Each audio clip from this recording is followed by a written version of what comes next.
நம்ம வாழ்க்கையில் கஷ்டப்பட்டால் தாங்க இஷ்டப்பட்டதெல்லாம் கிடைக்கும். உங்களுக்கு புரிகிற மாதிரி சொல்லணும் அப்படின்னா, கீழே கடந்து ஒரு 1000 ரூபாய் எடுத்து நம்ம செலவு பண்ணுறோன்னு வச்சுக்கோங்களேன். அதுவே நம்ம ஒரு செங்க சூளையில் போய் கல் உடைச்சி மண் உடைச்சி ரொம்ப கஷ்டப்பட்டு வேர்வை சிந்தி ரத்தம் சிந்தி ஒரு 1000 ரூபா சம்பாரித்து அந்த 1000 ரூபா செலவு பண்ணுறோம் அப்படின்னா, 2 பணத்தில் எந்த பணத்தை நம்ம செலவு பண்ணும்போது அது நம்மளுக்கு சாட்டிஸ்ஃபேக்ஷனாக இருக்கும்? நீங்களே கொஞ்சம் யோசிச்சு பாருங்கள். நம்ம எதுக்காக கஷ்டப்பட்டோமோ, எதெல்லாம் நம்ம கஷ்டப்பட்டு கிடைச்சதோ அதுதான் நம்மளுக்கு சாட்டிஸ்ஃபேக்ஷனாக இருக்கும்.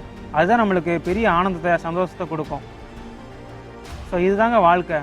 வாழ்க்கையில் நீங்கள் கஷ்டப்பட்டு அடைகிற எதுவுமே ரொம்ப நிம்மதியை தருங்க, ரொம்ப சந்தோஷத்தை கொடுக்குங்க.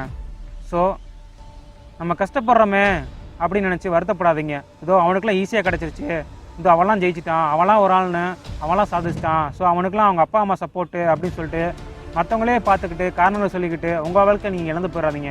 என்ன கஷ்டம் வந்தாலும் சரி, என்ன போராட்டம் வந்தாலும் சரி, சாதிச்சு காட்டுங்க. உங்களால் முடியும்.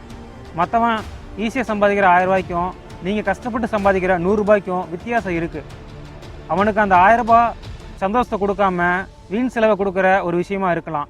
ஆனால் உங்களுக்கு அந்த 100 ரூபா பெரிய சந்தோஷத்தை பெரிய திருப்தியை கொடுக்கக்கூடிய ஒரு விஷயமா இருக்கலாம்.